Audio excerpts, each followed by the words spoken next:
바로 모두 자리에 앉아 주시기 바랍니다. 제33회 국무회의입니다. 대통령님께서 개회 선언과 함께 모두 말씀을 하시겠습니다. 네, 제33차 국무회의를 시작하겠습니다.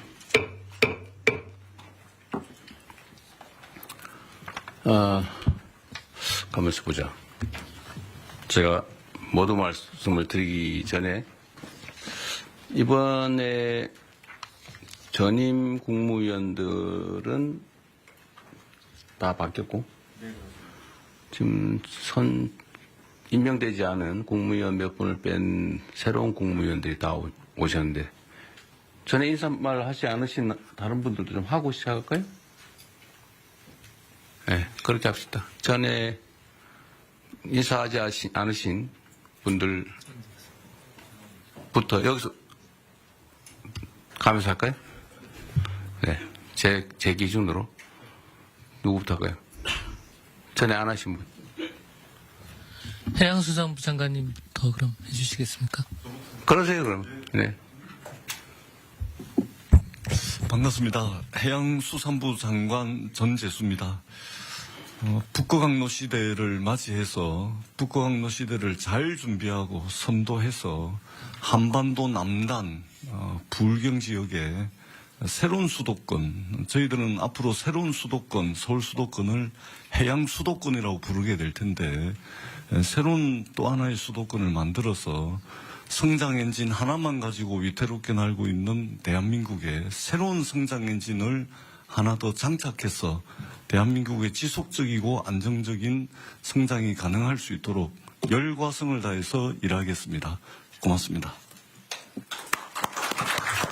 네, 여쭤 돌아가면서 하시죠. 누구 다음에 안 하신 분? 다음 통일부 장관님. 네. 네, 20년 만에 국무회의에 참석한 통일부 장관 정동영입니다. 얼마 전에 이임한 국무위원 한 분이 이렇게 말했습니다. 자기가 장관으로 1년 동안 국무회의에 참석해서 발언한 분량보다 이재명 대통령 모시고 2번 국무회의 했는데 그때 발언량이 많았다. 국가가 일하는 방식에 대해서 국민들 기대가 큰 것 같습니다. 저도 최선을 다하겠습니다. 감사합니다. 네, 다음 중소기업벤처 장관님. 네, 안녕하십니까. 중소벤처기업부 장관 임명된 한성수입니다. 그 중소벤처기업과 소상공인이 생존과 성장의 갈림길에 놓인 이 상황에서 제가 이 소임을 맡게 돼서 무거운 책임감을 느낍니다. 회복과 성장과 행복이란 단어를 마음에 새기겠습니다. 그 산업과 기업의 시작점에 있었습니다. 중기부의 모든 정책들이. 그래서 그런 정책들이 거의 모든 부처와 관계되어 있기 때문에 앞으로 자주 찾아뵙고 말씀 많이 듣고 그리고 협조 요청드리겠습니다. 잘 부탁드립니다. 네, 국방부 장관님. 네, 국방부 장관 양규백입니다. 먼저 국가와 우리 군을 위해서 일할 기회를 주신 대통령님께 먼저 감사의 말씀을 드립니다. 바라보는 시선이 달라야 도달하는 목적지가 다르다고 생각합니다. 말고비를 확실히 잡고 우리 군의 개혁을 이끌어내겠습니다. 12.3 불법 개혁으로 인해서 현재 우리 군은 군심이 흩어져 있습니다. 군심을 바로잡고 국민의 군대로 재건시키는데 모든 역량을 쏟아붓겠습니다. 여기 계신 국민님께서 많은 협력을 바라겠습니다. 감사합니다.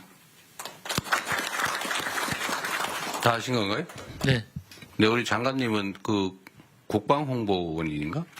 그 국방일보에 장관님 취임사를 편집을 해가지고 주요 핵심 메시지는 빼버렸다 그러던데 기강을 잘 잡으셔야 될 것 같습니다. 네, 심각합니다. 국방부 장관이 한 취임사를 편집을 해서 내란 언급은 싹 빼버렸다더라고요. 네. 그리고 혹시 송 장관님은 전에 말씀하셨던가요? 안 했죠? 여기도 신임입니다, 신임. 네, 한 말씀 하시죠. 새로운 각오로. 예, 대통령님. 저는 그야말로 우리 총리님한테 사실 선수를 좀 뺏겼습니다. 제가 인사말을 하려던 게 뭐였냐면은 저는 연속의 책임을 지겠습니다. 그리고 혁신의 책임도 지겠습니다. 그런데 이것을 소통과 신속과 그런 수단을 통해서 성과를 최대한 내겠습니다. 이야기를 하고 싶었는데 제가 마음에 먹고 있던 걸 총리님이 취임사에서 그대로 쓰셔서 제가 깜짝 놀랐습니다. 그래서 같은 마음으로 우리 정부의 성공을 위해서 그리고 국민들의 삶이 조금 나아지도록 그리고 우리 농업인들의 삶도 조금 더 나아질 수 있도록 제가 할 수 있는 최선의 역량을 발휘하겠습니다. 여기 계신 분들이 많이 협조해 주시면 더욱더 힘을 내서 하겠습니다. 고맙습니다. 네. 어업인, 축산인, 임업인도 잘 챙겨주시기 바랍니다. 네, 다 같은 마음으로 또 새롭게 잘해주시기 바랍니다.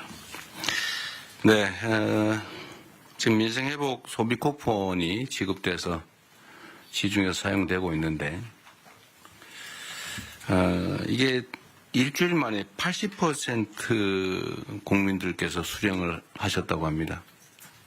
이게 비교를 해보니까 2020년에 긴급재난지원금을 지급했을 때 같은 기간에 비교했을 때 24%포인트 더 높다고 합니다. 이거는 사실 우리 국민들께서 얼마나 이 소비 쿠폰을 기다려왔나라는 것을 보여주기도 합니다.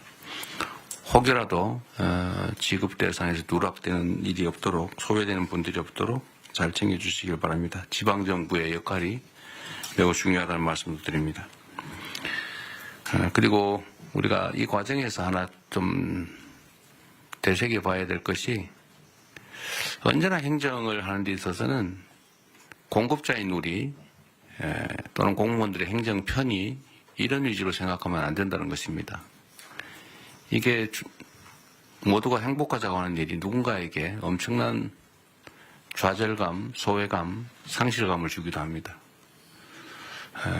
뭐 카드에 금액을 표현한다든지 이렇게 해서 내가 기초생활 수급자구나 라고 하는 게 드러나는 게 얼마나 고통스럽겠습니까? 그럼 배려죠. 어쨌든 그래서 이런 걸 경험 삼아서 행정은 나라의 주인인 국민을 중심으로 행정 수요자를 중심으로 사고해야 된다. 실행해야 된다는 점을 다시 한번 생각하면 좋겠습니다. 기후변화 때문이겠지만 폭우에 이어서 폭염이 심각합니다.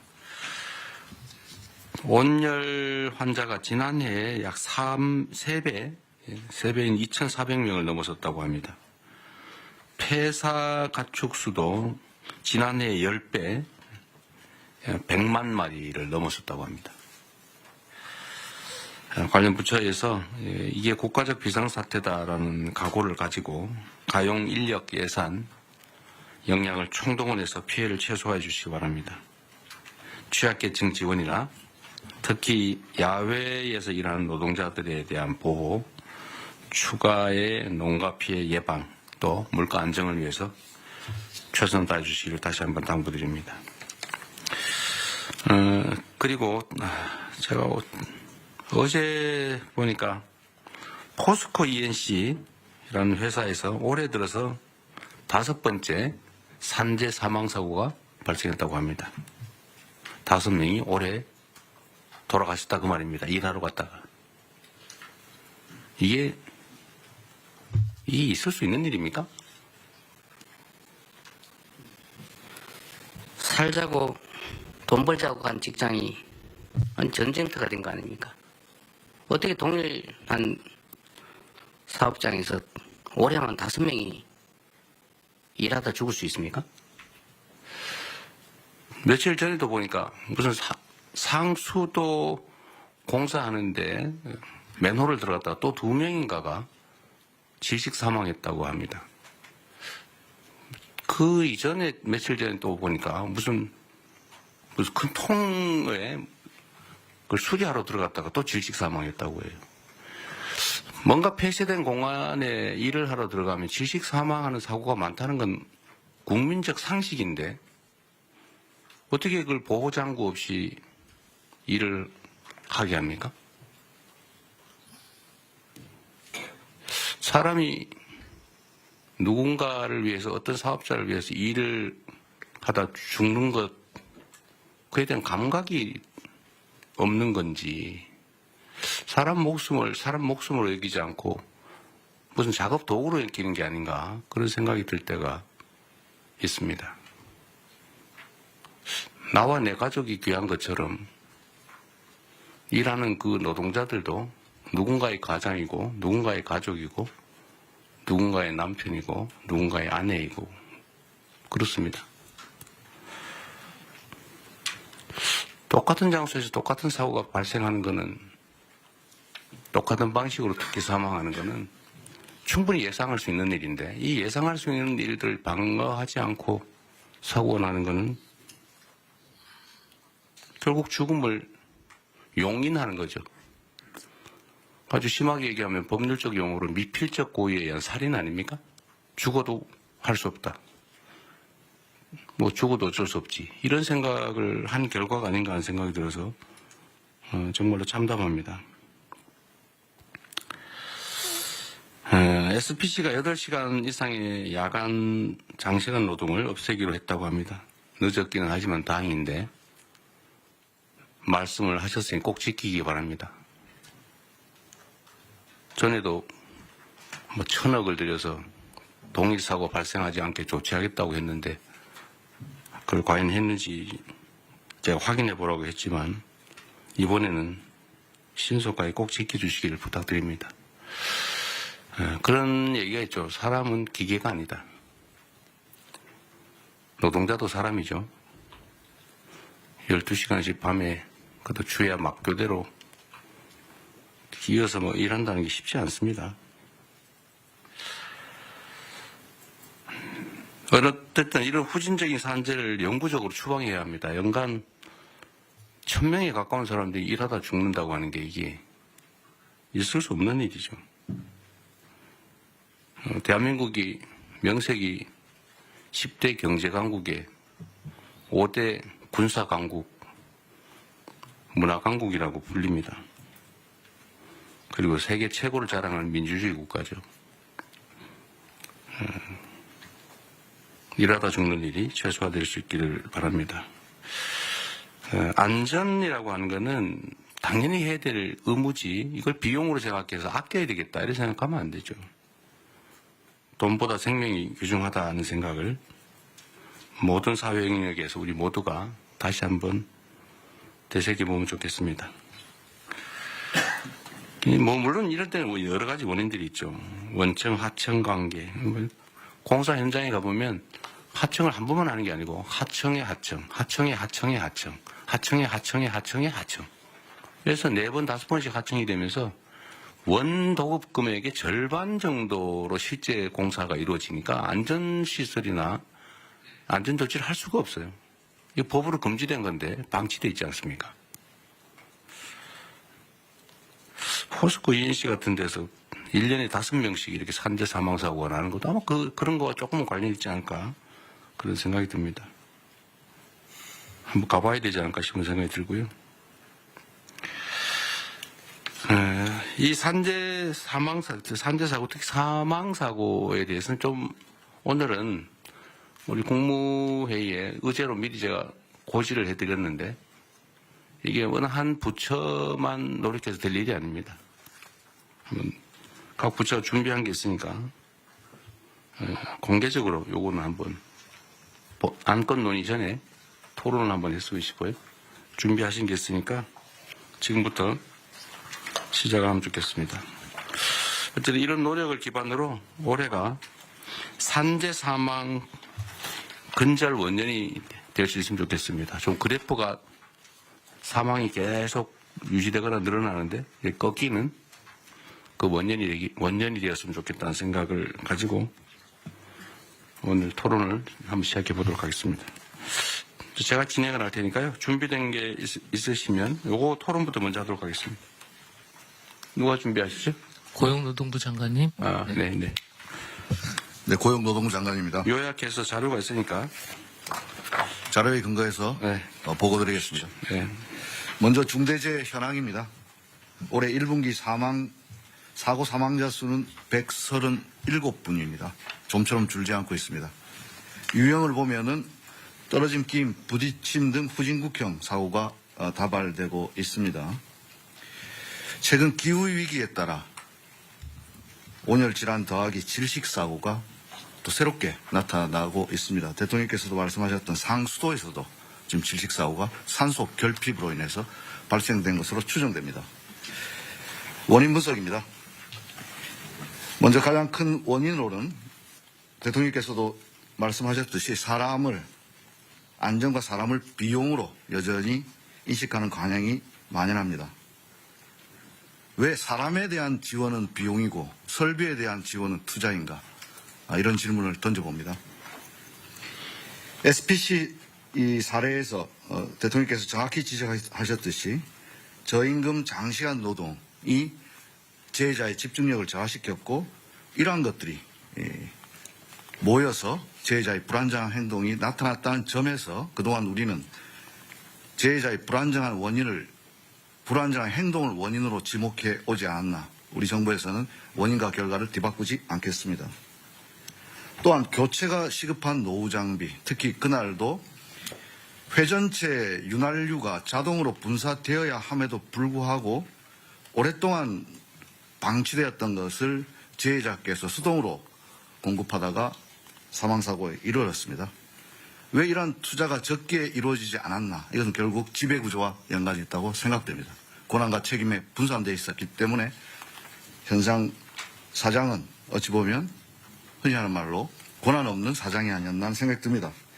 두 번째로는 재해가 발생해도 기업의 실질적인 손실이 크지 않는, 즉 재해 발생을 비용으로 환치했을 때도 기업 차원에서는 크지 않다는 인식이 팽배한 게 아닌가 생각됩니다.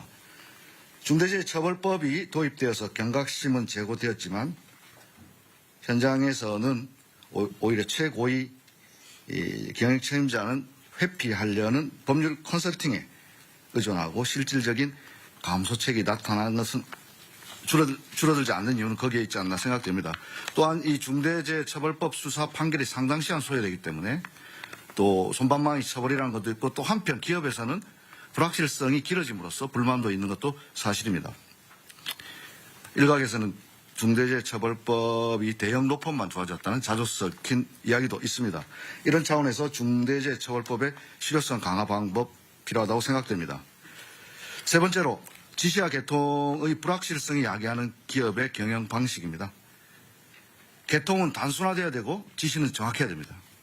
그래야만 안전이 확보되는데 이러한 지배구조의 다단계 구조 속에서 개통은 복잡해졌고 지시의 책임자는 불분명해졌습니다. 이런 문제 근본적으로 발본색원하겠습니다. 마지막 지난 정부에서 대책이나 집행 과정이 전면적으로 재검토가 필요하다고 생각됩니다. 사람의 안전 생명보다는 오히려 경영 여건을 우선시하는 경향이 있었지 않았나 생각됩니다. 향후 대책입니다. 이재명 정부에서는 근본적으로 중대재해에 대한 대책의 정부의 근본적인 패러다임을 전환하고자 합니다. 이를 위해서는 그동안 기업에 대한 책임 의무를 강화하는 것과 함께 실제 당사자인 노동자들이 보호의 객체가 아니라 자신들이 나서서 예방을 하는 주체로 만들기 위한 인식 전환과 제도 개선이 시급합니다. 아무리 정부에서 행정력을 동원해서 지도 감독한다 하더라도 사후적인 처벌로 될 가능성이 높기 때문에 예방하기 위해서는 당의 당사자가 가장 잘 압니다. 이것이 바로 일터 민주주의입니다. K민주주의의 완성은 일터 민주주의에서 확보된다고 생각합니다. 따라서 사고 예방에 가장 최전선에 있는 노동자들이 알 권리, 참여할 권리, 피할 권리를 보장함으로써 사전에 이들이 위험 요소를 알고 그러면 개선할 것들을 노사가 함께 논의할 수 있는 참여의 권리를 보장하고 그럼에도 불구하고 발생되는 불의의 사고에 대해서는 피할 권리를 보장하겠습니다. 다음입니다. 안전을 비용으로 생각하지 않도록 충분한 안전재원이 확보될 수 있는 제도적 장치가 시급합니다. 특히나 건설 현장에서 만연하고 있는 불법 하도급, 무분별한 재하도급 근절을 위한 제도 개선을 관계부처와 협의해야 된다고 생각합니다. 공기단축을 이유로 사람이 죽어서는 안 됩니다. 표준 도급계약서 개정하겠습니다. 건설업에서 산업안전보건관리비 계상 의무도 원청해 주겠습니다. 제가 지난주 남양주 건설 현장 갔을 때 안전난간 지적했는데 이런 것들이 원청 발주자에서 처음에 포함이 안 돼 있었습니다. 원청으로부터 지급받아서 모두 설치 완료됐다고 보고받았습니다. 다음입니다. 사망사고 발생 시 실질적인 제재가 가능한 방식을 고민하겠습니다. 형사적 처벌과 함께 징벌적 손해배상 등 경제적 제재, 그리고 공공입찰의 참가를 제한하거나 영업정지 등 병행 검토하고요. 아까 말씀드렸던 복잡한 지배구조, 거버넌스에 대해서 실질적 책임 있는 자, 권한 있는 자에게 책임을 묻도록 하겠습니다. 자료에는 나와 있지 않지만 싱가포르 사례, WHS라고 하는 범정부적 싱가포르도 2005년 당시만 하더라도 저희들과 같은 상당히 높은 산업재해 나라였습니다. 하지만 지금 세계적으로 가장 안전한 나라가 되고 있는데요. 거기에서는 이러한 노동자들의 권리 보장과 함께 실질적 책임자에 대한 처벌 더하기 실질적인 제재, 예를 들자면 벌점을 많이 받았을 때는 이주 노동자의 취업을 제한한다든지 이러한 조치들을 통해서 지금 현재 전 세계적인 안전한 나라가 되고 있습니다. 싱가포르 사례 적극 참조해서 제도 개선에 나서겠습니다. 무분별한 위험의 외주화 제한할 수 있도록 원청 책임을 강화하겠습니다. 적격 수급인이라고 하는 선정 기준을 강화해서 적격자가 아닌 자가 수급받을 수 없도록 하겠습니다. 특히 공공부문부터 위험작업 재하도급을 금지하고 불가피하게 할 때는 반드시 승인을 실시하도록 신설을 하겠습니다. 마지막으로 대통령께서 지시하신 산업안전감독관 증원, 지방자치단체와 협업을 잘 진행하되 단순한 숫자 증가만 그치지 않고 이들에게 실질적 권한과 함께 책임을 뒤에 병기시킴으로써 실질적인 산업안전 지도가 될 수 있도록 하겠습니다. 예컨대 근로감독관들이 지금 많이 있지만 집단적 노사관계 업무까지 하고 있습니다. 노동조합 동향보고 이런 불필요한 업무 확 줄이고 여기에 집중할 수 있도록 일하는 방식도 바꾸겠습니다. 대통령께서 SPC에서 특공대가 돼야 된다고 지시하셨는데 특공대 만들어서 예를 들어서 실무 경력을 가진 퇴직자와 신규자를 2인 1조로 해서 이른바 노동안전 투캅스 만들어서 계속 페트롤카를 돌리고 불시에 점검할 수 있도록 하겠습니다. 이상과 같이 대책을 보고 드리고 관계 부처와의 내용은 자료 참조해 주시면 되겠습니다. 이상입니다. 네, 요즘 노동자 출신이 노동부 장관이 되셨으니 옆에 중소기업부 장관은 중소기업을 잘 챙기시고 네. 산업부 장관은 기업들을 잘 챙기시고 자 그런 방향으로 갑시다. 그렇게 가는데 일단은 각 부처가 준비한 거 얘기하기 전에 꼭 준비 안 했던 부처라도 말씀을 하셔도 됩니다. 자주간에 이게 옛날에 제가 어릴 때 올리버 트위스트라는 소설책을 본 일이 있는데 그 어릴 때는 몰랐는데 나이가 들어서 알고 보니까 그게 소년 노동의 잔혹함을 풍자한 책이었어요. 그 노동법이 생겨난 이유가 이러다가 노동자들이 다 전멸해가지고 일 시킬 사람이 없어지니까 우리 밤에는 여성들 아이들은 노동시키지 말자. 또는 뭐 13살 이하는 쓰지 말자. 키우자. 그렇게 해서 노동법이 생겨났다고 하잖아요. 예, 공장법의 시초입니다. 하여튼 그 노동법들이 현장에서는 잘 안 지켜지는데 특히 산업안전에 관한 기준들을 다 법에 정해져 놨잖아요. 그죠? 네. 추락 방지 시설이니 뭐니 뭐 온갖 뭐 예를 들면 폐쇄 공간에 들어갈 때는 뭐 호흡을 다 해야 된다 뭐 온갖 게 다 있는데 그거 다 안 지켜서 나는 사고들이죠. 다. 거의 대부분이. 거의 대부분이 그렇습니다. 그 안 지킨 이유는 돈 드니까. 네, 비용입니다. 비용 드니까. 네. 원청에서 안 주니까. 근데 이게 아주 단순한데 그 비용을 아끼는 게 이익이니까 계속 아끼겠죠. 근데 만약에 이걸 아꼈는데 보험 원리상 비용이 나중에 지출해야 된 대가가 이것보다 훨씬 더 크더라. 라고 하면 절대 이러지 않을 거예요. 그죠? 그렇습니다. 그건 뭐냐면 결국은 제재나 대가가 너무 약한 거죠. 그러니까 차라리 사람이 죽는 위험을 감수하는 게 이익인 사회인 거죠. 그래서 이게 핵심적인 원인인 것 같으니까 아까 말씀하신 것처럼 근로감독관 300명 빨리 구성하라는데 몇 명 했어요? 지금 300명 이미 구성되어 있습니다. 구성됐어요? 네, 150 산업안전공단 단속은 나가고 있어요? 매주 나갑니다. 매주? 매일 나가야지 왜 매주 나갑니까? 저는 매주 나갑니다. 본인은 매주 나가시고요. 어쨌든 불시 단속은 계속 하고 있는 거죠? 그렇습니다. 언제 저도 한번 같이 가면 좋겠어요. 고맙습니다. 네. 어쨌든 사람 목숨을 지키는 특공대다 이렇게 생각하고 네. 정말로 철저하게 단속해야 됩니다. 직을 걸겠습니다. 네, 진짜로. 이번에 이거 해가 상당 기간 지나도 산재가 안 줄어들면 진짜 직을 거십시오. 그렇게 하겠습니다. 보호의 객체에서 예방 주체로 이거 아주 재밌는 아이디어 같습니다. 그러려면 사실은 노동자들의 단결된 역량이 되게 중요한데 그죠? 네. 노동조합도 조직 방해나 이런 것도 요새 별로 없는 것 같긴 하던데. 하여튼 아직까지는 그런 노동자들이 혼자 이런 문제를 해결하기 어렵기 때문에 같은 입장에 있는 노동자들끼리 연합할 수 있게 단결할 수 있게 하는 게 중요한 과제인 것 같습니다. 노동자들의 조직률은 좀 올라가고 있나요? 지금 현재 12% 어간에서 정체되어 있는 한 10년 만에 1% 올랐군요. 네 그렇습니다. 그래서 오른 게 어디인가 싶긴 하네요. 이게 제일 핵심은 그거 같습니다. 실질적 제재.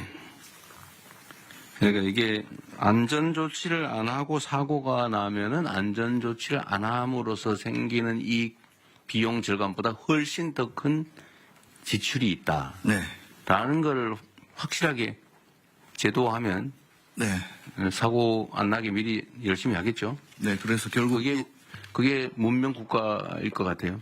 맞습니다. 이 중대재해처벌법 말씀 잠깐 드리면 중대재해처벌법에 우리가 처음에 아이디어를 얻었던 것이 영국에 제정됐던 기업살인법이라서 법인에 대한 제재를 그러긴 한데 이게 저는 재계에서 중대재해처벌법 이거 자꾸 문제 제기하던데요. 네. 사실은 저는 이게 그렇게 실효적인가 하는 의문이 있긴 해요. 네네. 대부분 집행유예 정도로 끝나는 데다가 그 실질적 경영주, 그러니까 이런 안전조치를 하지 않음으로써 이익을 얻는 주체하고 실제 처벌받는 주체가 많이 괴리돼 있죠. 네, 그렇습니다. 예를 들면 실제 이익은 예를 들면 회장이 보는데 그렇습니다. 최대로 해야 사장이 책임지는. 네네. 사장은 실제로 고용인데. 네. 그러니까 별로 효과가 없는 거죠. 실효성 제고 방안을 검토하겠습니다. 근데 이게 저는 형사처벌은 별로 좋은 아주 결정적인 수단은 못 되는 것 같고 맞습니다. 지출이 늘어나게 만들어야 될 것 같아요. 네. 제재도. 네. 그러니까 아까 말씀하신 징벌배상. 네. 그러니까 똑같은 상습적 반복적 사망사고가 발생한다. 네. 뭐 한 번 우연히 발생한 거라면 모르겠는데 똑같은 현장에서 똑같은 원인으로 똑같은 시기에 똑같은 방식으로 이거는 사실은 거의 고의에 가까운데 이런 경우는 징벌배상을 도입을 하는 것도 한번 고려해 볼 필요는 있죠. 검토하고 있습니다. 아 그래요? 네. 여기 자료에 없는데 갑자기 말씀하셔가지고 여기 보면은- 지금 바로 생각했나? 아니요. 여기 보면은 뒤에 있어요? 네. 알겠습니다. 예. 그런 거라든지 과징금이라든지 고액의 과징금 사실 경제적 제재를 가해야 실제 예방을 하기 위해 나서지 않을까. 이익과 손실, 자본주의 이게 중요하잖아요. 네. 계산이 중요하니까 그것도 한번 고려해야 될 것 같고요. 이제 다른 부처들이 좀 준비한 게 있을 테니까 한번 얘기를 좀 들어보고 또 의논을 마저 하겠습니다. 각 부처가 준비한 건 최대한 좀 요약해서 다 알아들을 수 있으니까 좀 시작하도록 하시죠. 법무부가 먼저 할까요? 예, 순서에 따라 법무 먼저 하겠습니다. 어쨌든 뭐 중대재해나 산재 관련해갖고 국민 일반의 감정 신속하고 엄정한 수사와 처벌을 원하고 있습니다. 현재 실태를 확인해 보니까 최근에 중재법으로 처리된 30건에 관련해갖고요. 수사 단계에서 검찰 송치까지가 한 418일 걸렸습니다. 검찰에서 기소까지가 200일이 걸렸습니다. 600일이 넘어가기 때문에 국민 일반들의 정서와는 상당한 거리가 있는 것 같습니다. 뭐냐는 뭐 아시는 것처럼 기업의 보건 안전 시스템 전반을 좀 살펴야 되고 실질적인 지배구조가 어떻게 되어 있는지 이런 것 때문에 뭐 다량의 압수이라든가 사건 관계가 굉장히 많아서 굉장히 지연되는 측면도 있고요. 그 다음에 법 시행 초기라 여전히 법원의 판례라든가 수사의 어떤 기법에서 좀 미진한 부분이 있는 것 같습니다. 그래서 저희 법무부에서는 대검에서 전담검사 지정해갖고 초기부터 노동부라든가 관련 유관 기관들이 협의해갖고 쟁점과 수사 방향을 다 정리해갖고 좀 더 신속하게 수사할 수 있게 좀 지도하고 있습니다. 그리고 대검 전담부서에서 직접 수사도 지원하고요. 근로감독관 대상으로 중재법 처리 및 수사 노하우 교육도 좀 시키고 있습니다. 그래갖고 최종적으로는 법원의 그 엄중한 처벌이 필요한데 법무부에서는 중재법 그 구형 기준을 마련해갖고 엄정하게 시행되고 있는데 법원에 지금 양형 기준이 없습니다. 그래서 법원에 양형위원회에다가 양형 기준을 좀 저희들 강력하게 요청하고 있습니다. 최근 같은 경우는 최근 그 아리셀 화재 사건 같은 경우는 대표자에게 20년 구형했습니다. 그래갖고 저희들이 관련자들이 하여튼 책임에 상응한 또 처벌을 좀 받을 수 있도록 최선을 다하겠습니다. 아리셀 20년 구형하셨는데 그 아리셀의 사망자가 몇 명이죠? 지금 23명으로 23명이 사망했어요. 그 지금 기준에 의하면은 지금 사망자 1인당 징역 2년 6월에서 4년 정도로 설정되어 있는데요.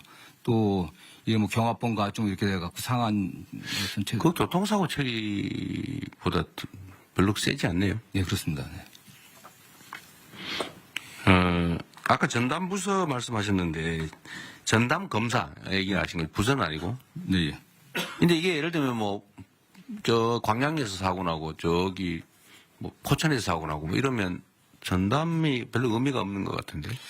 그래서 그 일선총에 지금 저희가 수사 지휘를 대검에서 하고 있습니다. 네. 전담 지휘자를 둔 거군요. 예, 그렇습니다. 전담 팀을 두는 걸 한번 검토해 보시면 어떻습니까? 이게 사람이 일하다 죽는 사건이라고 하는 게 그런 단순한 게 아닌데 교통사고 뭐 이런 거하고 좀 다르잖아요. 예, 예. 일하다 죽는 그것도 명백하게 사실 과실이 대부분 명백한 과실 아닙니까? 어디 내보니까 천정 철거하는데 이거 비계를 천정까지 설치를 해야 되는데 거기 안 하고 나도 천정 위에서 천정을 철거하다 떨어졌더라고요. 당연히 떨어질 위험성이 높잖아, 그죠? 네. 전담 이따 행안부 어떨지 모르겠는데 행안부 네. 혹시 발표 있나요? 발표는 갖고 있다. 아따 말씀하시. 이거 하루에도 10명씩 지금 사망하는 거 아닙니까? 그렇죠. 네. 이거 전담팀을 하나 두는 거 어떨까요? 아니면 지휘팀이라도 지금 수사는 원칙적으로는 경찰이 하는 거잖아요, 그죠? 예, 예.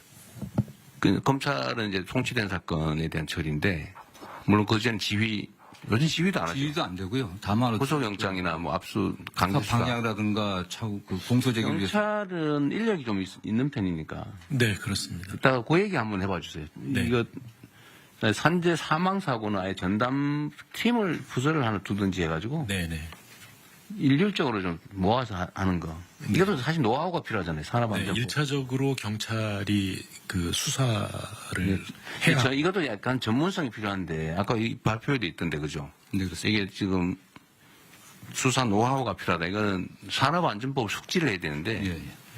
뭐 이 경찰이 했다, 저 경찰이 했다가 뭐 이 검사가 했다, 저 검사가 했다 하면 그 공부하느라고 시간이 많이 걸릴 것 같은데 아예 전담 전문 역량을 가진 사람 팀을 짜가지고 네. 아예 교육을 좀 시킨 다음에 팀 네. 그걸 연구 한번 해보시죠. 예, 팀을 그렇게 구성하면. 하겠습니다.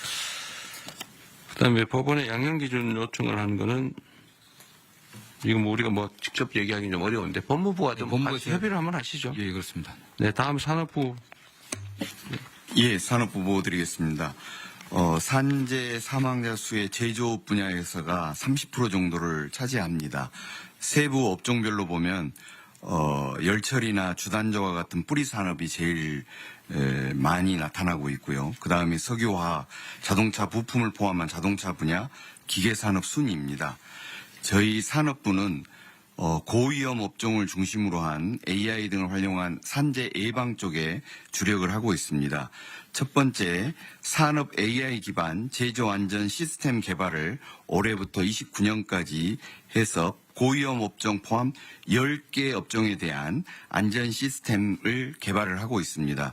이러한 시스템이 개발이 되면 이 10개 업종의 기업들이 활용할 수 있도록 조치를 하고자 합니다. 두 번째는 산업단지에 대한 관리를 산업부가 맡고 있어서 이 산업단지 내의 안전관리 문제입니다. 산단 내에 고위험 지역에 대한 IoT 인프라 활용 예방 시스템을 구축을 하고 있습니다. 이러한 화학물질, 유해 화학물질에 대한 누출 감지 솔루션이나 사족 위험 지역에 대해서는 사족 보행 로봇이 투입될 수 있게 하거나 또는 예방 감시를 드론을 통해서 활용할 수 있는 방안들을 강구를 하고 있습니다. 마지막으로는 이러한 안전 환경 구축이 산업계 측에서 이루어질 수 있도록 특히 중소조선사나 산업단지 내에 중소 중견기업 대상으로 하는 안전 컨설팅 또는 안전 디자인을 구축해주는 지원 사업을 추진하고 있습니다. 네, 수고하셨고요. 이런 건 뭐 잘 해주시고 제 산업부는 특별히 하나 좀 부탁을 드리고 싶은 게 있는데, 예. 어쨌든 대한민국의 주요 기업들을 관할하고 계시잖아요. 예. 이 기업들도 이 산재 사고에 대한 인식을 좀 바꾸는 게 중요할 것 같아요. 특히 이 건설이나 뭐 이런 데 위험한데 이런 데는 이게 앞으로는 더 비싸게 먹힌다. 예. 이거 엉터리 관리하면 더 많은 지출을 하게 된다는 사실을 충분히 숙지하게 하고, 또 한 가지는 이 노동 생산성과 관계가 있는데, 물론 뭐 그분들이 더 전문이긴 하겠지만 이렇게 열악한 환경에서 일을 막 강제로 시켜서 사고가 날 상황, 빈발할 상황이 되면 자발성이 떨어지잖아요. 사실 충성도가 떨어져서 그 생산성에 크게 도움이 안 될 것 같은데, 좀 그런 연구들은 좀 하고 있나 모르겠어요. 그러니까 좀 근로자들이 신나서 내 직장이야 우리 뭐 라는 생각을 가지고 일하는 경우하고, 막 열악한 환경에서 막 옆에서 막 노동자들이 죽어가는 걸 보고 막 이러면서 일하는 거하고 생산성에 영향이 꽤 있을 것 같은데, 예. 이런 것도 한번 연구를 한번 하든지 해가지고 자발적으로 좀 줄이기 위한 노력을 좀 하게 만드는 게 더 중요하지 않을까 싶네요. 그런 측면에서 연구를 해본 기억이 없는데, 네. 말씀처럼 좀. 저는 영향이 있을 것 같아요. 그리고 또 한 가지는 이런 거 산업재해에 대한 단속 강화나 이런 얘기를 하면 기업식이 되게 섭섭하게 생각하는 경향이 있을 것 같은데, 예. 어쨌든 이 정부는 이런 걸 철저하게 관리는 하되 기업 활동에 지장이 없거나 좀 더 원활한 지역 활동이 가능하면 뭐 규제 완화 합리화든지 아니면 기업 활동에 대한 지원이든지 뭐 이런 건 정말 열심히 할 테니까요. 예. 이제는 노동자들 막 쥐어 짜가지고 돈을 버는 게 아니고 기술 개발하든지 시장 개척하든지 새로운 사업 아이템을 발굴하든지 이런 데 정부가 지원을 할 테니 좀 그런 데 주력해 주면 좋겠다. 이렇게 좀 해주면 좋겠어요. 예. 인식적으로 할 수 있는 방안을 강구하겠습니다. 총리님 하신 말씀 있으세요? 마이크 켜고 하십시오.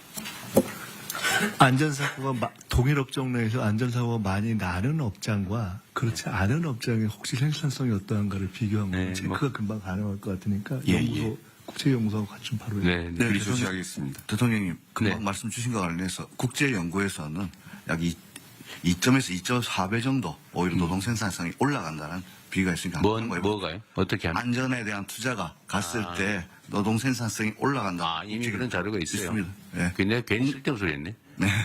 국내에는 없는데 국제적인 기준으로 있습니다. 그런 거라도 어쨌든 공유라도 하면 좋겠네요. 네. 예, 그렇게 하겠습니다. 대통령 사소한 거 한 말씀. 말씀하십시오. 이 법 이름이 중대재해처벌법이잖아요. 네. 제목은 너무 세고 내용은 처벌은 별로고. 솜방망이고 그렇습니다. 그리고 처벌 자체가 목적이 아니어서 중대재해를 예방하자는 게 목적인데 제목이 처벌법이니까 그 기업의 반감이 회장들이 있군요. 그 제목에 대한 반감이 꽤 큽니다. 그래서 저는 중대재해 예방법으로 제목은 바꾸고 그 내용적으로 그 예방을 강화하고 예방을 못한 것에 대한 처벌 규정을 세게 하고 이렇게 전체 체계를 좀 바꾸면 어떨까? 사실은 산업안전보건법이 예방법이죠. 예, 근데 이제 그걸 통합하기는 좀 어려운데. 네, 대통령님 제가 좀 말씀드리면 말씀하신 것과 같이 우리 부 소관은 산업안전보건법이고 중대재해처벌법은 형법이라서 그 법무부 소관입니다. 아, 물론 그렇죠. 네, 그러다 보니까 명칭이 좀 그런 것입니다. 취지는 사실은 맞는 지적인 것 같아요. 예, 중대재해처벌법, 처벌. 사실 매우 네거티브한데 예방으로 하고 예방에 일정한 성과를 내면은 인센티브를 준다든지 사실 이런 방식으로 하는 게 훨씬 더 문명적이긴 한 것 같네요. 그건 노동부에서 한번 연구를 한번 해보십시오. 예, 그렇게 이게 하겠습니다. 실제로는 억압해가지고 효과가 크지 않거든요. 네. 예. 다음 국토부 하시죠. 국토부가 이게 관련 분야가 많아가지고. 네. 네. 저희가 드린 자료는 국토부의 일반적인 내용이고 사실은 저희가 논의하고 있는 법률과 관련해서 이 자료를 못 올렸습니다. 저기 통영께서 네네. 자료 참고용 자료로 네. 잠깐 알겠습니다. 네. 저희 그 보고 자료를 보시면 이제 건설 분야나 도로 분야, 철도, 항공, 교통, 물류 분야에 대한 일반적인 사고와 국토부의 이제 나름대로 대처 방안을 이제 설명드린 내용인데 저희가 사실 그 앞서 말씀드린 논의의 핵심 부분을 강화하기 위해서 그 현재 법령적인 작업을 국회하고 같이 좀 협의해서 준비하고 있습니다. 그 자료를 지금 여기 실질 못해서 제가 구두로 대통령께 드린 자료의 핵심을 말씀드리면 이제 건설안전특별법이 지금 지난 21대 김교웅 의원하고 22대 이번에 그 문진석 의원이 발의를 해서 지금 진행 중인 법안인데요.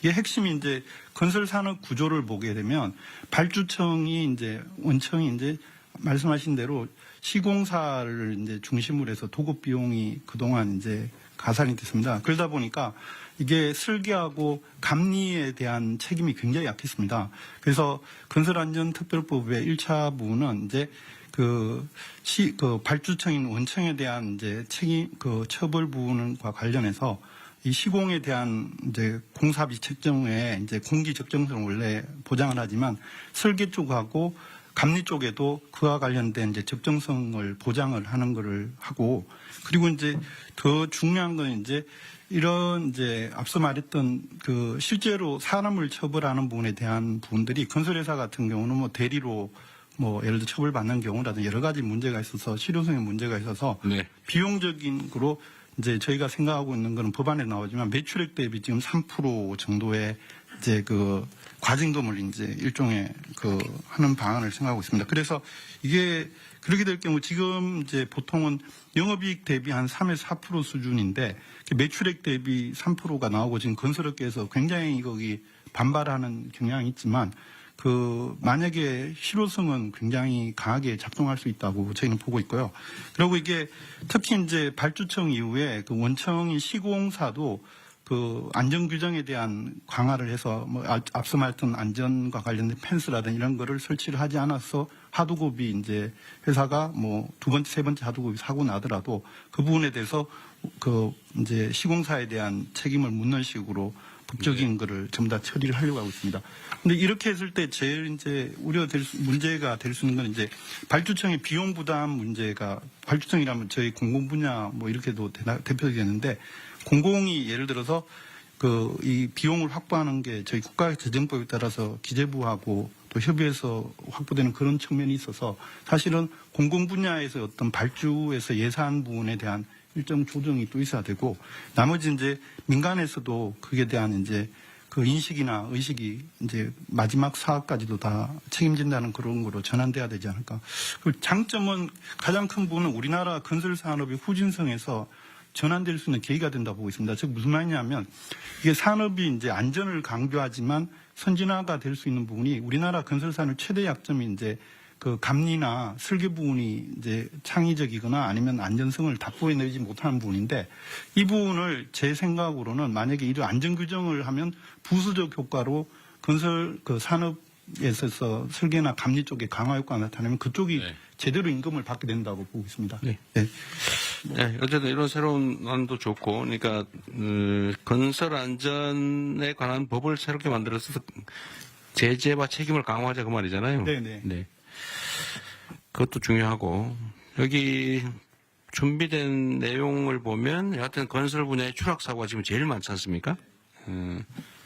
근데 건설 현장의 추락 사고는 산업안전보건법이 정한 기준에 의한 안전시설이나 조치를 안 해서 거의 대부분 발생하죠. 그렇습니다. 네. 그러니까 이거를 사전에 사고 난 다음에 처벌도 중요한데 그걸 안 지키는 평소에 미준수 행위에 대해서 제재를 세게 해가지고 필요한 안전조치를 당연히 해야. 이게 생산성 향상에 2.6배 도움이 된다고요? 2.4배 뭐 하여튼 유럽 보고는 그렇습니다.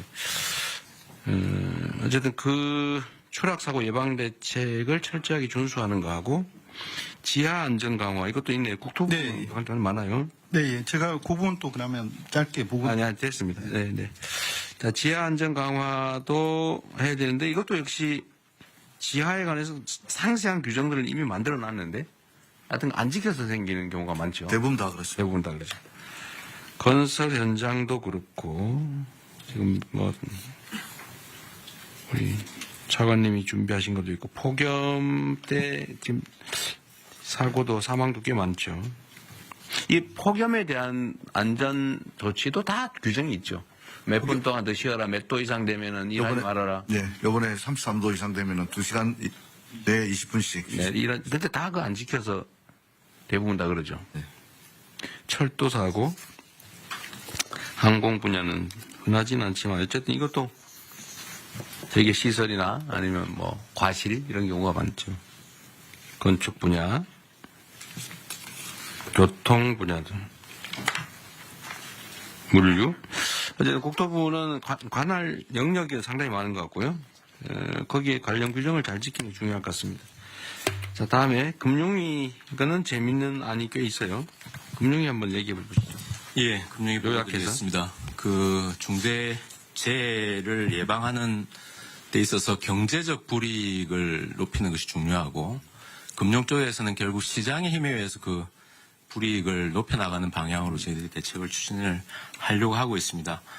투자 같은 경우에는 지금 상장 기업에 대해서 ESG 평가원에서 ESG 평가를 합니다. 중대재해 같은 경우는 S에 해당되는 항목이 있고 실제로 이제 중대한 사고가 나면은 거기서 감점이 이루어지고 그럼 전체적으로 평가 등급이 떨어짐에 따라서 기관 투자자들이 그걸 참고해서 투자에 반영하는 시스템입니다. 그래서 이 부분을 조금 더 명확히 하거나 강화하는 방향으로 해서 투자 부분에서 이런 부분들이 불이익으로 느껴질 수 있도록 하는 조치들을 강구를 하겠습니다. 두 번째는 대출입니다.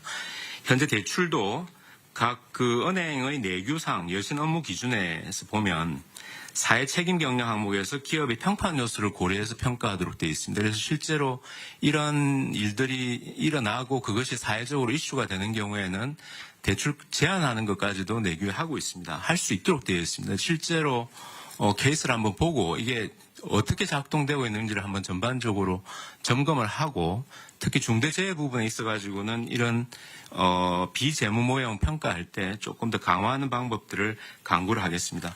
그리고 마지막으로는 잘하는 기업, 그러니까 안전 투자를 좀 더 하겠다고 하는 기업들에 대해서는 정책금융기관들이 조금 더 낮은 금리 또는 낮은 보증료를 지금 제공을 하고 있습니다. 이 부분도 재원의 문제는 있을 수 있겠습니다만 조금 더 강화하는 방향을 강구하도록 하겠습니다. 이상 보고를 마칩니다. 네, 이 금융위 제안이 아주 재미있는 것 같아요. 실제로는 투자 기준이 되는 여러 가지 항목 중에 요즘 ESG 평가 결과가 되게 영향을 크게 미치잖아요, 그죠? 대형 펀드나 이런 데는 이걸 되게 중시하는 경향이 있는데 그렇습니다. 특히 글로벌 펀드들은 그런 것 같은데 이 평가에 이걸 반영을 좀 세게 하자 그 말이죠. 예, 조금 더 요 중대재해 부분이 조금 더 강화될 수 있는 방향으로. 네. 그 사고를 말을 들면 뭐 뻔한 산재 사망 사고가 막 반복적으로 상습적으로 발생한다. 그러면 아예 그냥 그걸 여러 차례 공시를 해가지고 예. 투자를 안 하게 되면 주가가 폭락하게. 예, 실제로 지금 뭐 특정 기업을 거론해서 그렇습니다만 그 문제가 됐던 기업 같은 경우는 평가 등급이 좀 23년을 경우에는 굉장히 낮아졌고요. 네. 실제로 주가가 여러 가지 요인을 봐야 되겠습니다만 처음 사고 난 대비로 주가가 많이 빠져 있습니다. 그 종합 주가 지수는 전반적으로 올라가 있는 상황이라서 그래서 그런 요인들도 좀 작용한 거 아닌가 저희들은 그렇게 네, 생각하고 그냥 있습니다. 자연스러운 현상보다는 어쨌든 ESG 평가를 강화해가지고 예. 어쨌든 이 아주 정말 원시적인 거잖아요. 규정을 안 지켜서 산재 사망 사고가 상습 발생한다고 하는 거는 대출은 당장 우리가 어떤 조치를 할 수 있는 부분 같은데 이거는 실제 실행 계획을 좀 만들어서 예. 대출 제한이나 뭐 이런 걸 좀 해야 될 거 아니에요. 한번 현황을 한번 보겠습니다. 네. 예, 예. 실제 어떻게 작동하고 있는지 한번 보고 대책을 그렇죠. 강구하겠습니다. 기준을 좀 만들어서 대출과 투자에 불이익이 있는 게 상장 회사들은 상당히 큰 타격이 있을 거 아니에요. 이런 경제적 제재를 실제로 해야 효과가 있을 것 같습니다.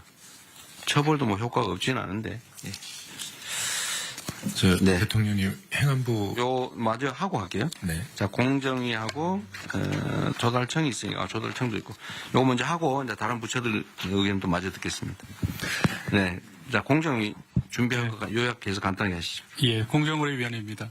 산업안전 기록을 전가하거나 또는 하도급 대금을 미지급하거나 등은 하도급 업체의 경영 환경을 악화시켜서 결국은 하도급 업체 중대재해 발생의 구조적 원인으로 작용한다고 보고 있습니다. 산업재해를 예방하기 위해서는 원청이 안전관리의 주체라는 인식이 확고해야 되고 그 책임을 하청업체에게 전가해서는 안 됩니다. 그래서 공정위는 그동안 원사업자가 부담해야 될 산업재해 예방 비용을 수급사업자에게 전가시키는 그런 부당 특약을 금지해왔고요. 이걸 위반하면은 시정조치 과징금 벌금이 부과됩니다. 그리고 그 부당 특약이 사법상 효력도 없다라는 그런 법률 개정안을 지난 4월에 통과시켰습니다. 그래서 10월부터 시행될 예정입니다. 또한 원청이 안전관리 책임을 명시한 표준 하도급 계약서를 마련해서 적극 홍보 확산해 왔습니다. 건설의 경우에는 대부분의 사업자가 표준 하도급 계약서를 사용 중입니다. 그리고 안전관리 책임이 부당하게 전가되는 사례가 있는지 지속적으로 점검해 왔습니다. 그러나 최근에 사고가 빈발하고 있고 그래서 원청이 이런 비용을 전가하고 있는지에 대한 점검 필요성이 더욱 커졌습니다. 그래서 공정위는 그런 재해가 자주 발생하는 건설업종을 중심으로 원청이 안전관리 비용을 하청에 전가하는 행위를 집중 조사하고 있습니다. 7월부터 9월까지 집중 조사하고 있는 상황입니다. 법 위반 사항이 확인되면 엄정하게 제재하겠습니다. 또한 하도급 대금이 안정적으로 지급될 수 있도록 하도급 대금 지급 보증 확대 등 종합적인 제도 개선 방안을 마련할 계획입니다. 관련해서 산업재해를 줄일 수 있는 다양한 방안을 마련해서 국민의 생명과 안정을 지키는 데 최선을 다하겠습니다. 이상 보고를 마치겠습니다. 이게 어느 부처가 관할하는지를 잘 모르겠는데, 수차, 예를 들면, 하도급 여러 차례 하는 거 있잖아요. 그 원래 법에 내가 보면 한 차례밖에 안 되는 걸로 알고 있는데. 건설업은 한 번밖에 안 됩니다. 근데 종합건설. 실제로 한 서너 번 하잖아요. 그죠? 네, 그렇습니다.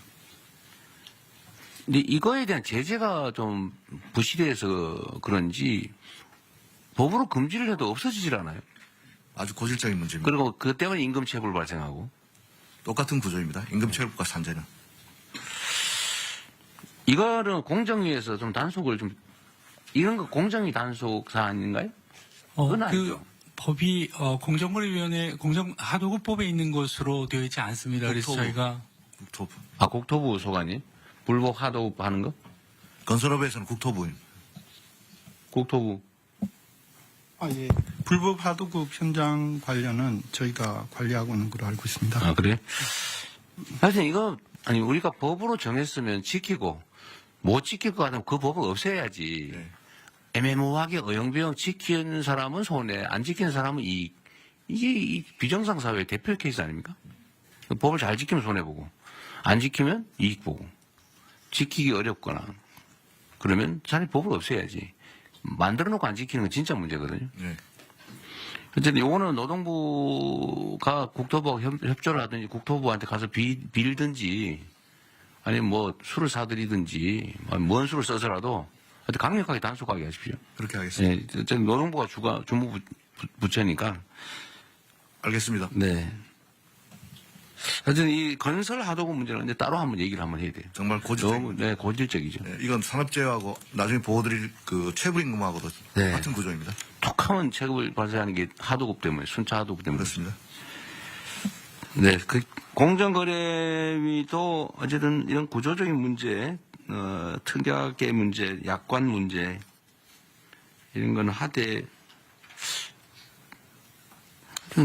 공정위가 좀 더 할 수 있는 게 있을지 아무튼 네, 좀 살펴보겠습니다. 네. 자, 마지막으로 조달청. 네. 예, 조달청 관련은 기재부 1차관입니다. 대신 보고 드리겠습니다. 먼저 현재 국가계약법령상에서는 이제 행안부는 지방, 중앙정부는 이제 기재부가 갖고 있는 법률이 있습니다. 그 법에서 아까 전에 노동부 장관께서 제안해 주신 입찰 참가자 자격 제한이 사실상 경제적으로 굉장히 아픈 제재가 될 거라고 생각합니다. 현재 이 입찰 자격 제한에는 중대재해처벌법이 없고 산업안전보건법 위반만 들어가 있습니다. 그래서 이번에 중대재해처벌법 위반 사유도 추가로 할 계획입니다. 그렇게 되면 이제 법률을 개정을 하고 조치를 해야 될 사항입니다. 그래서 구체적인 내용은 고용부랑 협의해서 법 개정을 추진하도록 하겠습니다. 그리고 조달청 안에서 관리하는 것으로서는 낙찰할 때 신인도 평가에 감점을 부여하는 체계가 있습니다. 여기에도 물론 이제 중대재해법 규정이 없기 때문에 그것도 추가해서 감점을 확대하는 방안을 검토하겠습니다. 네, 아주 좋은 생각이네요.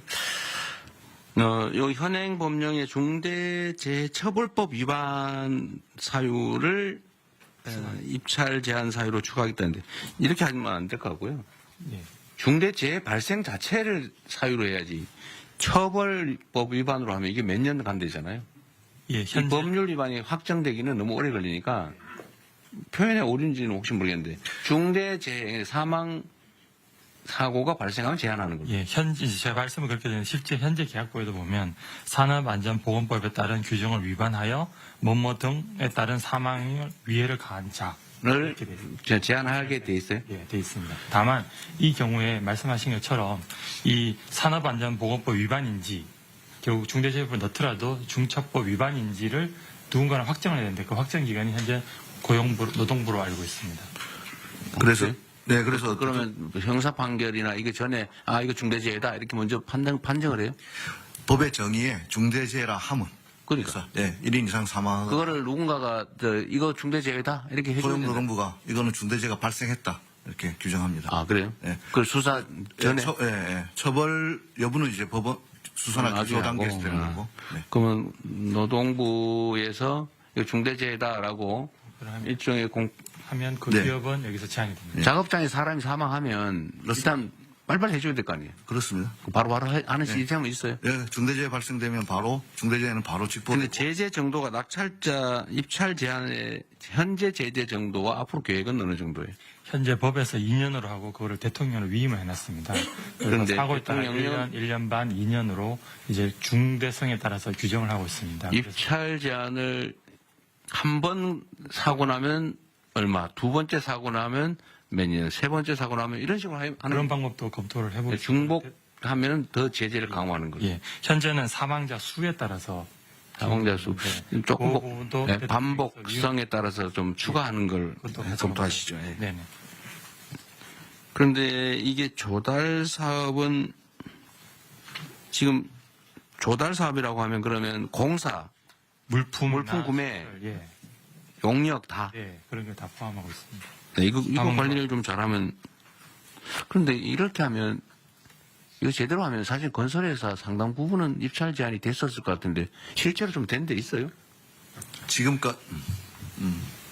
네, 지금까지는 중대재해처벌법은 포함 안 돼 있어가지고 저희들이 지금 기재부에 건의해놓은 상황입니다. 네네. 계획? 예, 중처법이 없습니다. 이제 반영이 안 돼서 반영을 하겠다는 거죠. 하겠다고. 지금 하고 있다는 게 아니고, 향후 대책으로 인원수로 했는데, 이걸 중복성에 따라서 추가하겠다고 말이에요? 아닙니다. 현재는 산안법 위반만 들어가고 있는데, 법을 고쳐서 중처법 위반도 추가를 하고. 산안법 위반은 결과와 관계없이. 네네.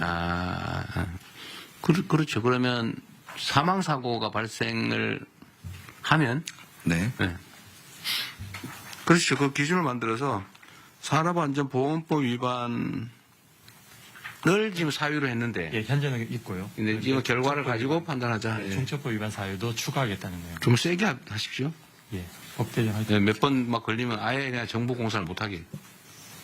예, 이거는 아예 자격이 제한되는 거예요. 그러니까 뭐 몇 번 2년 하는데 또 걸리고 그러면 아예 그냥 한 서너 번, 두세 번 걸리면 아예 못하게.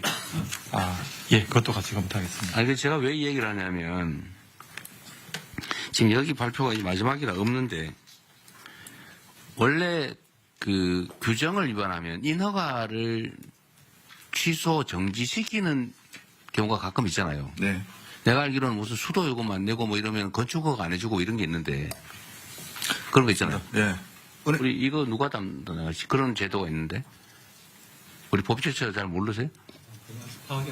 그런 거 있어요. 그러니까 뭐 어떤 걸 위반하면 인허가를 취소 또는 정지시키는 그런 제재가 있습니다. 그게 그래서 이런 중대사고가 많이 나면 건설 면허를 가지고 사업을 하다가 중대사고가 반복적으로 발생한다. 그러면 영업허가를 취소해버리는 게 맞지 않나 싶어요. 자격 없는 거 아닌가요? 대통령 정책시장입니다. 네. 모든 행정법의 인가와 이제 취소 요건에 보면 전부 이제 사유가 있는데 사유 중에서 아마 이제 여기 이제 얼마나 중하게 들어가 있냐 이 차이인 것 같은데요. 관련 법들이 모든 부처에 걸쳐 있습니다. 그래서 한번 그렇죠. 예. 저희가 법제처로 상의를 해서 현행 우리 그 인허가 제도에서 제재 사유에서 중대재해가 어느 정도 돼 있는지 뭐 경중이 제가 볼 때는 중하게 안 돼 있을 것 같은데요. 중하게 해서 조정하는 방안을 전부처 한번 검토를 하겠습니다. 그러니까 입찰 제한도 제한인데 예를 들면 건설 면허를 받아가지고 건설 공사를 하다가 아예 안전시설 조치 의무를 하나도 안 해가지고 정말 뭐 매년 막 사람이 죽어나간다. 이거 건설 못하게 해야 되는 거 아닙니까? 이런 경우라면?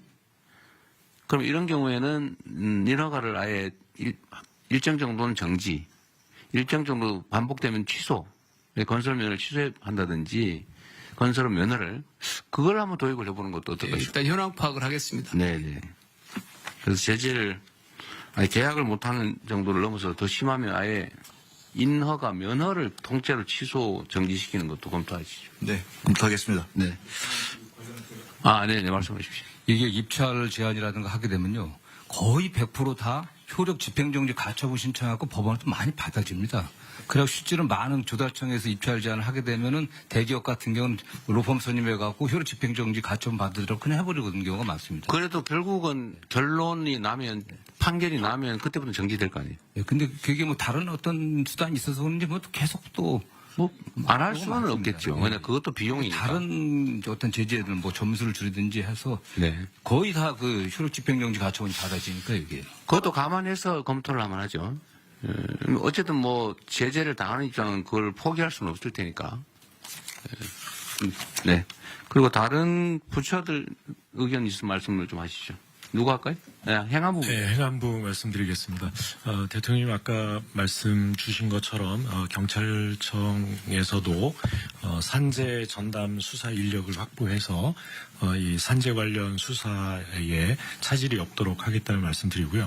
행안부는 재난과 안전관리를 총괄하는 부처이기 때문에 이 기업 내에서 벌어지고 있는 산재도 경우에 따라서 화학사고라든가 또는 화재사고 또 공사장에서의 대형 붕괴사고라든가 이런 것들이 사회재난으로 대형화될 수 있다라고 하는 것을 염두에 두면서 이 범정부 차원에서 이 중앙재난안전대책본부를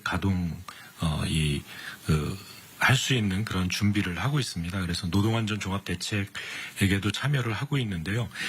그래서 그 행안부가 소관하고 있는 기업재해 경감법은 기업 내의 재해를 줄이기 위한 이 법입니다. 그래서 기업 내에 재난 사고를 예방 대비 또 대응 복구하는 체계를 구축하도록 지원을 하고 있습니다. 아까 이제 금융위에서도 그렇고요. 또 공정위 또 조달청에서도 여러 가지 이제 이 중대재해를 일으킨 기업들에 대한 이제 불이익에 관한 말씀도 계셨는데요. 이렇게 이제 기업재해 경감법에서는 재해의 경감 활동 우수 기업을 지정해서 관리를 하고 있습니다. 그래서 재경감 활동을 잘 하고 있는, 그래서 이 ESG 평가를 잘 받는 기업에 대해서는 조달 가점이라든가 보험료 할인, 뭐 대출 금리 인하라든가 이런 그 인센티브 대책도 함께 마련해 주시면 기업의 안전 활동 대책을 독려하는 데 도움이 될 것 같다는 보고 말씀드립니다. 아까 말씀하신 것 중에 하여튼 경찰이 이 문제에 대해서는 좀 전문 전담 수사 조직을 만들어서 전담 수사 인력을 만들어서요. 네, 1차적으로는 근로감독관들이 판단을 해서 넘겨오는데요. 거기에 대한 법률적 대처 바로 그럼 이루어질 수 근로감독관을 한 다음에 경찰이 수사를 그 다음 단계에 시작해요? 그럼 동시에 하잖아요? 동시에 들어가고 있습니다. 동시에 해야죠. 네. 알겠습니다. 또 다른 부처. 예, 대통령 해양수산부도 그 선원의 안전 사고들이 있습니다. 그렇군요. 예, 선원들 같은 경우는 이제 작업 환경이 거칠죠. 예를 들면 태풍이나 파도와 맞서 싸워야 되고, 그다음에 특히 이제 연근의 어선들의 경우에는 이제 선박이 상황은 좀 그리고 요약했어요. 예. 그래서 이 육상산업계 같은 경우는 이제 산업안전보건법 또 산업안전공단이 있어가지고 체계가 잡혀 있는데 마침 그 해상산업계는 이런 것이 없었는데 올 1월부터 그 어선안전조업법이라고 이것이 이제 시행이 됐습니다. 그래서 이 부분에 안전조치 미이행에 대한 처벌 규정이 들어가 있는데 이것을 좀 철저하게 좀 관리 감독을 해서 안전사고가 생기지 않도록 최선을 다하도록 하겠습니다. 네. 노동부 장관님, 지금 산업안전보건법에 각종 이렇게 무슨 의무조항을 쭉 만들어서 지금 사업자가 지켜야 될 사항이 쭉 있잖아요. 네네. 그것도 필요한 걸 계속 보완해 나가고 있겠죠. 네, 그렇습니다. 그런데 그걸 어길 경우에 대한 제재가 어느 정도예요? 제재가 예를 들면 뭐 있어요? 형사처벌,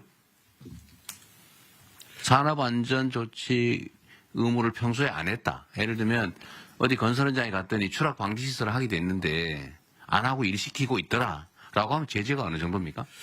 과징금이 있을 수 있고. 아니, 현재 제재가 어떠세요? 현재 제재 제가 모르겠습니다. 네. 파악해 보겠습니다. 누가 지금 시간 될 때 좀 찾아봐 주시고, 법制처장이 좀 찾아주시고, 지금, 전화기를 다 뺐겠죠. 네.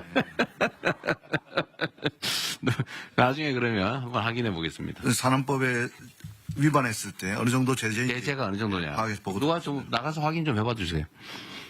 그래도 시간이 좀 있으니까. 근데 일단 한 가지 참고로 말씀드린다면 여러 가지 좀 제재 조치가 있을 수 있을 것 같은데 아까 그 대통령님 말씀하신 것도 그렇고 그 갑부 장관님 말씀하신 것도 그렇고 사실은 그 예방을 강화한다는 측면에 있어서는 물론 이제 사고 발생 후의 예방이긴 하지만은 저희가 보기에 가장 실효적인 방법은 작업 중지 명령입니다. 작업 중지 명령을 내려놓고 위험 요소가 완전히 제거됐을 때 작업을 재개할 수 있다 그러면은 일단 사고 발생 후이긴 하지만은 가장 효과적으로 예방 활동을 할 수 있는 방법 중 하나로. 그거는 하면 좋을 텐데. 근데 그거는 걸려서 작업 준비 명령하면 그때 걸릴 때 하면 되는 거니까. 그거는 지금 마련되어 있습니다. 네, 작업 중지 명령을 하고 문제는 산업 안전 시설 조치를 안 하고 평소에 하더라도 사고 안 나면 상관없는 상태잖아요. 지금 사실은. 그렇죠. 그거는 하고 나면 결과적으로 들어가서 뭘 위반했는지 사후적으로. 지금 제가 그 최소 300명 구성해서 불시 단속하라는 거는. 네네. 근데 안전 조치를 안 하고 법을 안 지키고 일을 시키고 있으면 그 뭐 제재가 있어야 될 거 아니에요. 그래서 거기서 만약에 사고가 안 나는데 불시 단속해서 걸렸다. 시정을 안 했다. 그 제재 정도가 너무 미약하니까. 미약하다. 뭐 걸리면 네, 뭐 시정할게요. 그러면 그만. 지금도 제가 본 노동부 장관님 가셔가지고 단속을 하더라도 고칠게요. 그러면 아마 그냥 오고 있을 거예요. 아니요, 거기서 바로 시정지시서를 내립니다. 해봐야 그냥 시정하면 되잖아요. 시정하면 되잖아요, 그냥. 아무런 불이익이 없잖아요. 그래서 이것도 사실은 스티커 발부하듯이 바로바로 현장에서 그 정도가 좀 안 된다는 거죠. 뭐 실질적인 제재가 없는데. 그러니까 이건 일종의 유예 기간 정도를 두고 이렇게 앞으로 안 하고 하면 일정 기간까지는 우리가 계도하는데 그 기간이 지나면 나중에 걸리면 최대로 제재한다. 실제로 제재를 해야죠. 그래서 그 피해 정도가 커야 제대로 지킬 거예요.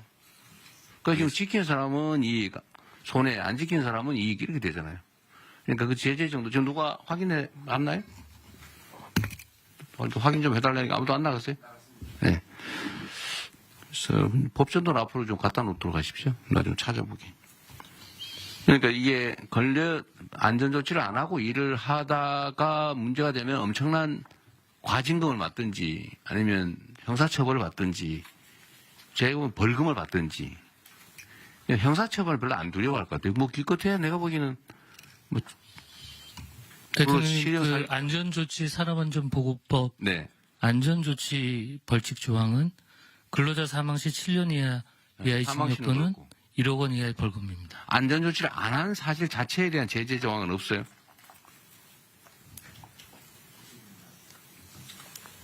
사고 났을 때는 그렇고 그거는 뭐 안전조치를 하여야 한다. 그런데 그걸 안 하면 어떻게 하는 제재 조항이 없어요 아예.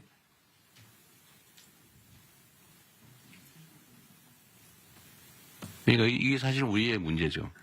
이 많은 사람이 있는데 그걸 아무도 모른다는 사실이에요. 저도 문제죠. 저는 제재 조항이 당연히 있을 줄 알았는데. 그러니까 사용자 입장에서는 이런 상황이면 뭐 굳이 안 해도 사고 안 나면 돈 버는 거고 사고 나면 누가 대신 처벌받고 그냥 그 딱지 아까 말씀한 딱지 하나 받고 끝나버리면 평소에 돈 들여서 할 필요가 없죠. 대개는 이 인력을 추가 고용하든지 아니면 시설을 하는 비용이 들든지 작업 속도가 느려지든지 이런 현실적인 손실이 있잖아요. 그죠? 왜 안 지키는 거지? 근데 걸려도 제재가 별로 없어요. 사고 나면은 좀 심각해지지만 대부분 사고 안 나니까 그 돈을 버는 거죠. 지금 아직 못 찾았어요?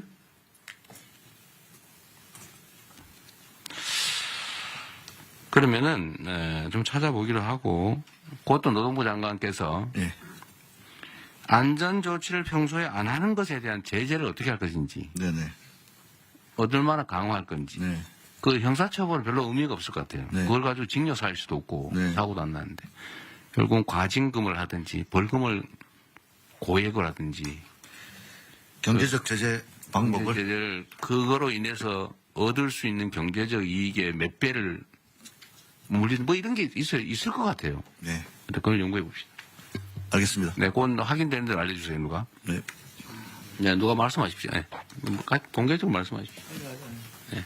또, 자, 그러면 더 없으면. 제가 잠깐 말씀. 네, 간단하게 말씀하시죠. 네. 인사혁신처장 최동석입니다. 요새 유명해지고 있어서 대단히 죄송스럽습니다. 이런 마이크로한 제재, 마이크로한 규정들을 만들어서 산재를 예방하고 중대재해를 예방하는 방식은 절대적으로 필요합니다. 제가 보기에는. 그런데 그것이 필요하지만 그것으로 충분하지 않다는 생각을 늘 가지고 있습니다.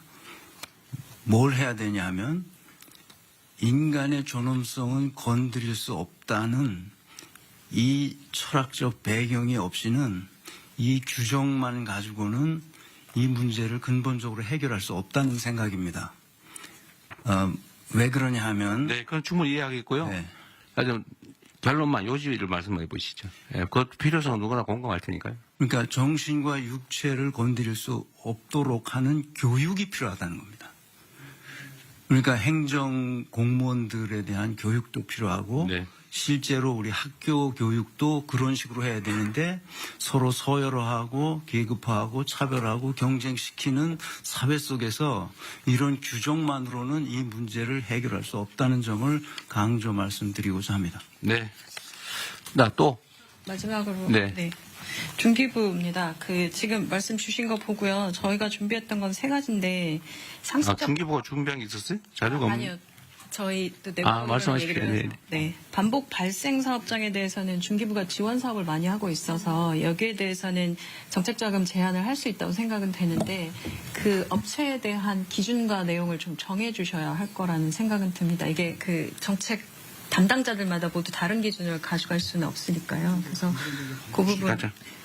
그 부분이 하나 준비되면 저희도 반영하는 부분이 있을 것 같고, 또 하나는 1년에 6만 명 정도씩 중소기업 CEO들 교육을 한다고 합니다. 여기서 이루어지는 산업 안전 예방 관련된 부분의 교육 내용들을 한번 보고 어느 수준까지 교육하고 해야 되는 인식 제고 부분에 대한 부분도 같이 보고. 산업 안전에 관한 교육, 우체동석 처장께서 말씀하신 거와 좀 관련성이 있을 텐데. 예, 건설인들은 또 걸리면 그냥 시간 안 한 거 걸리면 한 5만 원 정도. 과태료 5만 원. 최대가 내서 최대 5천만 원. 성면 처리를 안 했을 때 성면은 되게 좀 크지 않습니까? 이러니까 아예 지킬 필요가 없는 거죠. 5천만 원까지인데 5만 원에서 5천만 원까지 다양합니다. 근데 또 최소 5만 원입니다. 이거를 사실 이런 걸 고쳐야 됩니다. 지금 보니까 산업안전보건법 각 조항의 안전조치를 정해놓고 그걸 위반했을 때 과태료 최소 5만 원, 최대 5천만 원이라는데 이렇게 하면 지킬 이유가 없죠. 요거를 제고하겠습니다. 요거를 어떻게 개정할지 이것도 한번 검토를 하고 논의를 한번 해보죠. 네. 알겠습니다. 여기에 구멍이 있었던 것 같습니다. 네. 잘 알겠습니다. 네. 또 혹시 의견 없으시면 정리할게요. 하여튼 산업재해 사망 문제는 사실은 우리 사회의 여러 가지 사망, 불의의 사망 원인 중에 두 번째로 한 세 번째 정도 되는 것 같네요. 자살, 교통사고, 산재. 하여튼 이거를 다시 최소화할 수 있도록 각 부처가 노력을 해야 될 텐데 주무부처는 어쨌든 노동부가 할 거고 노동부 자체에서 하는 것 외에 다른 부처가 해야 될 일을 오늘 쭉 토론을 해봤는데 이제 정리를 할 거 아닙니까? 오늘 말씀하신 걸 다 정리를 할 텐데 그걸 최대한 신속하게 입법할 건 입법하고 규정으로 만들 건 만들고 또 현장에 필요한 조치는 하고 인력 예산 필요하면 요청하시고 네. 그리고 그 결과를 다음 주까지는 어렵겠지만 되는 대로 보고도 해주시고 실제 실행할 수 있는 건 하시고요. 네. 그리고 현장은 최대한 많이 가보시고 그렇게 하겠습니다. 그렇게 하도록 하시죠. 지금 벌써 11시 20분인데 나머지 산불, 산사태, 그다음에 산림관리 방안 이거는 사실 논쟁이 되게 많은 사안이에요, 그죠? 저는 지금 온갖 얘기를 다 듣고 있는데 왜 30년 된 나무를 베해가지고 새로운 묘목을 심냐? 저번에도 한번 제가 여쭤봤는데 그게 탄소 발생을 줄이는 효과가 있다는데 저는 아직 여전히 상식적으로 납득이 잘 안 되고요. 두 번째는 그걸 베어버리니까 산사태 원인이 되더라라는 얘기가 있어요. 이번에 산청에 그저번 정봉주 장관께서 말씀하신 것 같은데 산청에 산사태의 원인이 예정돼 있었다. 근데 그게 왜 이유가 뭐냐? 제가 들은 바로는 그게 한 20년 전쯤에 벌목을 했던 지역이라 그래요. 그러니까 오래전에 벌목을 하면 일정 기간 동안 계속 산사태 위험이 커진다. 장관님이 들으신 거는 뭐였어요? 왜 산사태 지역이라고 예정됐다? 혹시 아세요? 예. 그러니까 왜 산사태 위험 지역으로 분류돼 있었는지? 산사태 취약 지역이 있고요. 이게 그거는 우리 산림청에서 기준을 가지고 정하는데요. 왜 그런지 혹시 아세요? 이거 지금 안건부터는 비공개였죠. 잠깐 대통령께서 방문한 산청읍 불이 저도 그 현장에 갔는데 작년 5월에 20년 전에 볼목한 거 맞고요. 작년 5월 달에 경상남도가 행정안전부에다가 산사태 취약 지역으로 산청군 내 5개소를 보고했습니다. 근데 이게 비공개 처리됐습니다. 그 동네 주민들은 여기가 산사태 취약 지역인지를 잘 모릅니다. 그러니까 이거 정보 공개만 되고 가령 폭우가 예고됐을 때 주민들에게 경고를 했다면 충분히 사망사고 네. 이 자리에서만 3사람이 죽었거든요. 일단 논점은 근데 그건 아니고요. 하여튼 그 지적은 맞고요. 그런데 여기가 왜 산사태 예정의 위험 지역이었냐에 대해서 제가 받은 어떤 정부 입장과 완전히 반대쪽인 사람이에요. 그분이 저한테 하는 얘기는 이게 오래전에